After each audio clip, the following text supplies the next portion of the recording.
Bien, nous avons maintenant au téléphone, le technicien me fait signe, en tout cas, nous avons le général Martinez. Général Martinez, vous êtes parmi nous? Oui, bonjour. Bonjour mon général. Je salue au passage le père Pagès. Merci mon général. Bien, je crois que vous êtes vu dans des lieux malpensants, me semble-t-il, à Béziers récemment. Vous avez fait votre carrière dans l'armée de l'air. À la sortie de l'école de Salon-de-Provence, donc en 76, vous optez pour la spécialité renseignement. Durant votre longue carrière, vous avez été l'un des principaux spécialistes français du renseignement. Vous êtes depuis 2002 en 2e section, sachant qu'un militaire de haut grade n'est jamais vraiment totalement en retraite.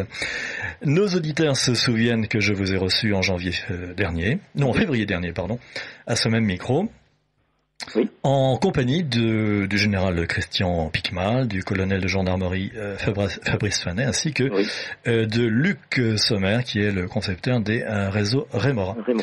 Sur le thème résistance patriotique face à l'islam radical, une émission qui a eu un certain écho, comme vous le savez. Un thème qui est sans doute, et qui est même sans aucun doute, promise à une actualité de plus en plus brûlante, si l'on en juge, d'après le récent attentat qui, une nouvelle fois, a frappé l'Europe à Manchester. Nous aurons naturellement l'occasion d'en reparler au cours de notre entretien. Général Martinez, je vous reçois aujourd'hui à l'occasion de la sortie de votre livre « Quand la Grande Muette prendra la parole », édition Apopsyx, préfacé par Yvan Rieufol. Oui. En général, prendre la parole, vous le faites finalement abondamment, puisque ce livre regroupe sur quelques 400 pages, une soixantaine de tribunes et de chroniques que vous avez publiées depuis 2009 dans divers médias. Et je me permets de citer bien volontiers Riposte laïque, présidé par Pierre Cassan, qui est un habitué de notre libre journal. Oui. Vous n'y allez pas par divers chemins, je dirais. Vous ne parlez pas la langue de bois. Les auditeurs que je ne saurais trop encourager à lire votre livre s'en apercevront. Prendre la parole, vous le proclamez dès votre introduction, c'est un devoir, je vous cite, Général Martinez, c'est un devoir quand l'État trahit la nation. Oui. Vous parlez de trahison, ce sont des paroles fortes, Général Martinez. Oui, absolument, mais on a pu se rendre compte, notamment... je ne vais pas remonter les 40 dernières années, mais ne serait-ce que le dernier quinquennat qui vient de se terminer a été, de ce point de vue, catastrophique. Quand on a un président de la République qui avoue dans ses confessions, publiées dans un livre par les 2 journalistes du Monde, qu'il en est à se poser la question comment éviter la partition, tout est dit. J'avoue très franchement que le français moyen ne peut pas comprendre. Pourtant, les responsables politiques ont une tâche, une fonction noble qui est celle de maintenir l'unité d'une nation et d'assurer la protection de la collectivité dont ils ont la charge. Or, on s'est rendu compte que c'est au cours des 3 dernières années, la France a été frappée à plusieurs reprises de façon ignoble. Et là, on a l'impression qu'on ne veut toujours pas comprendre. C'est pour cela que je dis que l'État trahit la nation, parce que il ne remplit pas la mission qui doit être la première de ses missions, c'est-à-dire assurer la protection de la collectivité dont il a la charge. Et comme vous avez pu le constater également dans certains de mes écrits, moi j'appelle un chat. En effet, oui. Lorsque à ce niveau de l'État, on engage un certain nombre de décisions, de réflexions qui vont à l'encontre de l'intérêt de la nation, on peut parler de trahison. Tout naturellement, on est trahi. Ouais, voilà. Ouais. Pourriez-vous, mais alors évidemment très rapidement, parce que nous ne pouvons pas rentrer dans les détails, donner l'état actuel des forces, de nos forces armées? Alors, comme vous le savez, c'est pas moi qui l'ai dit en plus, c'est le chef d'état-major des armées actuel, le général de Villiers, qui a fait un certain nombre de déclarations ces derniers mois qui sont un petit peu différentes de celles qu'on a pu entendre auparavant, et qui a indiqué que, en termes de capacité côté stratégique, nous avions atteint nos limites et que nos forces armées étaient au taquet. C'est son expression, au taquet. Nos forces armées, depuis la fin de la guerre froide, comme je le dis très, très souvent, n'ont jamais été autant engagées à l'extérieur depuis la fin de la guerre froide, et y compris sur le territoire national aujourd'hui, depuis maintenant plusieurs mois, dans le cadre de l'opération Sentinelle. Et on a cessé de réduire nos forces, que ce soit en effectifs ou en moyens financiers. Deux chiffres, si vous voulez.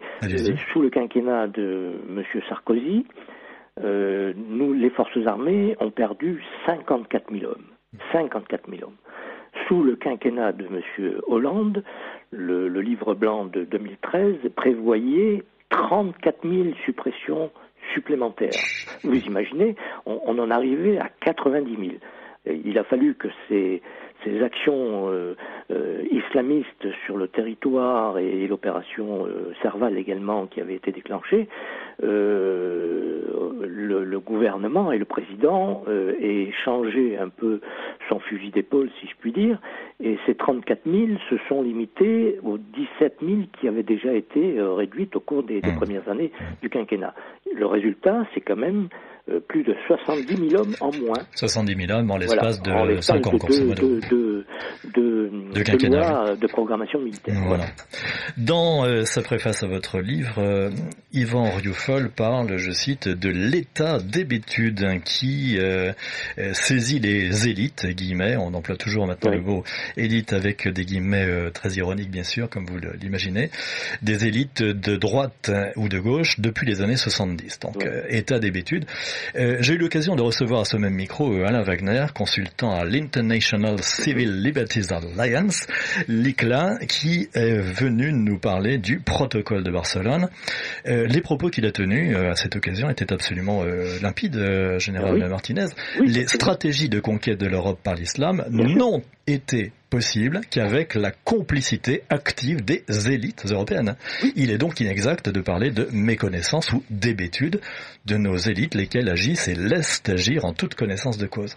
Vous avez parlé de trahison, et bien le général Martinez, les propos d'Alain Wagner vont tout à fait dans votre sens. Absolument. Nous avons eu d'ailleurs l'occasion de nous rencontrer, mais si vous voulez, cet état d'hébétude, de naïveté, probablement qu'au début ça a été le cas, parce qu'on ne veut pas croire ce que dit, non pas l'adversaire, mais l'ennemi. C'est bien là où se pose le problème. Mais pendant des décennies, on a bien vu cette stratégie se mettre en place. Et c'est là où on peut ne pas comprendre la démarche de nos élites, entre guillemets, parce que les choses sont quand même claires. Et la doctrine est affichée en plus. C'est cela qui est terrible. Ce n'est pas ce document qui a été signé, cette stratégie culturelle islamique à l'extérieur des pays islamiques, donc ça nous concerne tous Européens. C'est un document qui a mis des années en plus depuis les années 70, mais je veux dire 75, cette dernière stratégie, le document officiel affiné, corrigé, amendé, etc., a été signé en 2000 à Doha, au Qatar, par les 57 pays de l'OCI. Donc les choses sont claires, il suffit, en plus, le document est accessible par tous sur Internet. Tout à fait, de le lire, et les choses sont très claires. Et c'est en cela où je reviens, et j'insiste lourdement lorsque je dis que l'État trahit la nation. Notre confrère, justement, vous parlez d'accessibilité de ce document, notre confrère lesobservateurs.ch, en un seul mot, a réalisé un dossier sur ce protocole de Barcelone. Alors, amis auditeurs, tapez lesobservateurs.ch Alain Wagner et vous aurez accès à l'ensemble des liens concernant ce protocole. L'ex-ministre Manuel Valls, l'ex-premier ministre Manuel Valls avait en son temps demandé aux Français de s'habituer aux attentats. S'habituer aux attentats. Quel est selon vous l'état d'esprit de l'opinion publique française? Est-ce que on va vers une exaspération ou bien au contraire une résignation? Autrement dit, peut-on encore compter sur un sursaut salvateur, j'allais dire, du peuple profond, celui qui en particulier ne vote plus parce qu'il a le sentiment que la démocratie le mène à l'abattoir? Oui. Alors, un véritable problème. Je commence même, si vous voulez, j'étais pratiquement persuadé, et au travers de mes écrits, vous avez pu le découvrir, que les esprits étaient en train de se radicaliser. Je parle des citoyens français, voire certains Européens, se radicaliser en raison de l'aveuglement, du manque de clairvoyance de leurs élites politiques.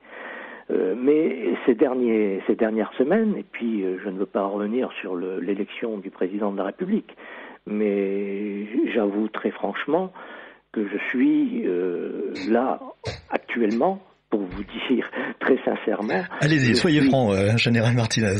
Je suis dégoûté. Vous n'êtes sans doute pas le seul. De la politique, de nos élites politiques, c'est franchement à vomir. Le problème, et les Français et même nos élites de droite ont appelé, pour une bonne majorité d'entre eux, à voter pour le candidat qui a bénéficié du coup d'État institutionnel qui les a privés de la victoire. Ça, c'est ahurissant. C'est ce qu'on appelle le syndrome de Stockholm, sans doute. Absolument, mais c'est ahurissant. Et ensuite, on se rend compte que les Français, finalement, sont allés voter, et puis le président actuel, tout en étant au pouvoir aujourd'hui grâce à ce coup d'État institutionnel dont il a bénéficié, les Français vont lui voter une majorité parlementaire. Paraît-il, oui, selon les derniers sondages, la majorité absolue, voilà. Oui. Alors, on verra bien, mais c'est l'occasion de revenir sur peut-être un cas très concret, Manchester. Allez-y, oui, bien sûr, tout à fait. Puisque de toute façon, cela nous pend au nez également. Sans vouloir être prophète, oui, en effet. Voilà, et moi je suis effaré d'entendre bien une bonne partie des messages qui nous sont répercutés par les réseaux sociaux, par la presse, de ces Britanniques qui sont, après cet hommage rendu aux victimes, qui affirment que l'ennemi, que l'adversaire n'aura pas sa haine. Eh bien, je suis désolé. Comment peut-on être dans cet état d'esprit ?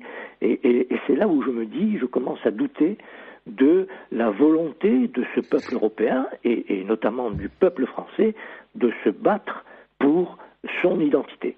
Voilà. Sachant que ce sont toujours les mêmes réactions qui sont montées en épingle par la presse, par la grosse presse. Absolument. Et que rien n'est dit sur l'état vraiment profond. Là, je parlais tout à l'heure du peuple profond. Oui. Je pense qu'il serait intéressant d'avoir sa réaction, mais ça, je suis persuadé que ça ne fera pas l'objet d'études publiées en tout cas. J'imagine également, parce que c'est déjà un peu tabou. On pourrait dévoiler un certain nombre de choses qui ne seraient pas correctes, voilà. Mais comme je l'ai dit aussi, qu'on le veuille ou pas, les esprits sont en train de se radicaliser, et c'est en cela que nos élites politiques devraient bien réfléchir et prendre un certain nombre de décisions pour essayer d'inverser ce cours des choses qui est mortifère. Vous rapportez les propos du général de Villiers, donc chef d'état-major de l'armée de terre, le fameux CEMAT, autrement dit, propos tenus en septembre 2016, oui. À propos de notre ennemi lié au terrorisme islamique. Je cite le général de Villiers, donc j'ouvre des guillemets. Cet ennemi a étudié dans nos écoles. Oui. Demain, il portera notre uniforme. Oui. Ce sont des paroles terrifiantes, Général Martinez. Absolument, et donc c'est à l'occasion d'une intervention à l'école militaire en septembre dernier.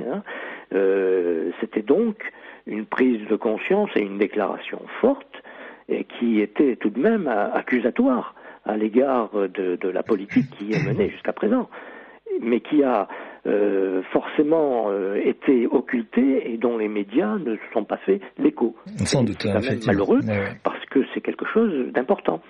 Et moi, si vous avez probablement vu, au moins dans mon introduction, je vais même au-delà de ce qu'a dit le CEMAT, et c'est en cela que, si vous voulez, ce titre provocateur de mon ouvrage... Nous aurons l'occasion d'essayer de décrypter ce titre. J'aurais pu l'intituler un peu différemment, par exemple, briser le silence pour provoquer le sursaut. Eh bien, je crois que c'est cela, parce que même nos forces armées, et c'est en cela que je dis qu'il serait bon que nos chefs militaires en activité, aujourd'hui, non pas de façon individuelle, mais de façon collective, brisent ce silence pour rappeler à nos autorités politiques quel est le véritable danger, non pas d'après-demain, mais de demain. Parce que nos forces armées elles-mêmes pourraient connaître, dans un avenir plus ou moins proche, des drames. Et je les évoque dans mon introduction, à la suite de ce que le général Semat a déclaré en septembre dernier. Vous pointez du doigt, je vous cite, les responsables politiques en France et d'ailleurs en Europe qui ne veulent pas admettre la stratégie de conquête de l'islam. Vous venez d'en parler. Oui. Avec l'élection de Donald Trump, en général, beaucoup d'entre nous ont cru à un réveil des États-Unis, aux États-Unis, de la conscience de ce danger mortel. Le candidat Trump avait en effet eu des paroles très, très lucides et très claires sur la nature des régimes saoudiens et qataris. Or, le récent discours à Riyad du nouveau chef de l'exécutif américain a fait l'effet d'une douche froide. Oui. Trump a désigné, figurez-vous, amis auditeurs, je pense que vous le savez, Trump a désigné l'Iran comme responsable du terrorisme islamique, exonérant l'Arabie Saoudite et le Qatar. Bon, on croit rêver, vraiment, c'est... Oui, absolument. Donc l'Iran est le responsable du terrorisme actuel et ce qui est une contre-vérité évidente, nous sommes d'accord. Reste tout de même la Russie. Si on a bien compris aussi. Voilà, c'est ça. Il y a deux diables, qui méritent l'enfer. C'est Trump, comme vous savez, l'Iran et la Russie. Ne sort pas je dirais, du sérail politique habituel, et sa victoire, a été bien sûr surprenante et méritante pour lui, mais je crois, il me semble qu'au niveau de l'équivalent de notre ministère de la Défense chez les Américains, de nombreux responsables en sont restés encore du temps de la guerre froide. Et ils ne peuvent pas admettre ce retour de la Russie sur l'échiquier international. Du temps de la guerre froide et du temps du pacte de Quincy en 1945 entre Roosevelt et Ibn Saoud. Et c'est la raison d'ailleurs pour laquelle les premiers conseillers dont il s'était entouré, qui étaient quand même des gens de qualité, notamment je veux parler du général Flynn, ont été au bout de quelques semaines éjectés par des manœuvres politiciennes, parce que ils envisageaient une nouvelle approche avec la nouvelle Russie.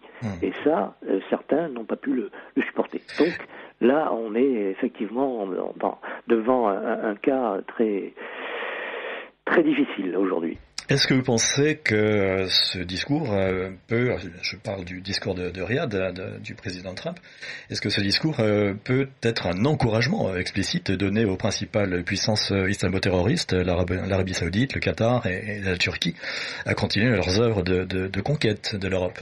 Eh bien, dans la mesure où, comme vous le savez, il a quand même cette déclaration suivait ou précédait la signature de ce fameux contrat de 350 milliards. 380 milliards de dollars, oui, c'est absolument gigantesque. Saoudite. Mais là, même chose, la connaissance de l'islam, c'est une véritable lacune au sein des élites, non seulement françaises, mais mondiales. Parce que le président Trump, par cette déclaration, vient de faire le choix des sunnites, qui sont, eux, les bras armés, les véritables bras armés du terrorisme islamiste. Et quand on parle de terrorisme, je reviens sur les condoléances de notre nouveau président de la République lorsqu'il s'est rendu à l'ambassade britannique à Paris. On on a vu devant les médias, BFM, etc., on a même vu ce qu'il était en train d'écrire sur le cahier. Mais encore une fois, comme son prédécesseur, notre président ne veut pas nommer l'ennemi. Général Martinez, justement, vous en parlez, qu'attendre du nouvel exécutif français en matière de défense de la nation? Qu'attendez-vous de la nouvelle ministre des Armées, Sylvie Goulard, et comment interprétez-vous le changement de dénomination, le ministère de la Défense devenant le ministère des Armées? C'est peut-être un peu plus martial. Non, je ne pense pas. Bon, tout le monde suivait un petit peu ces nominations. Ça a été quand même surprenant parce que chacun s'attendait à ce que Monsieur Le Drian, qui a tenu le poste pendant 5 ans, de façon, les militaires en activité, j'imagine, lui ont apporté leur confiance. On aurait pu penser qu'il allait être prolongé également. Et donc, non, c'est pas le cas. Et comme vous le dites, ce ministère, cette ministre, Sylvie Goulard, a été nommée ministre des Armées et non plus de la Défense. Alors, pour quelle raison? Moi, j'y vois...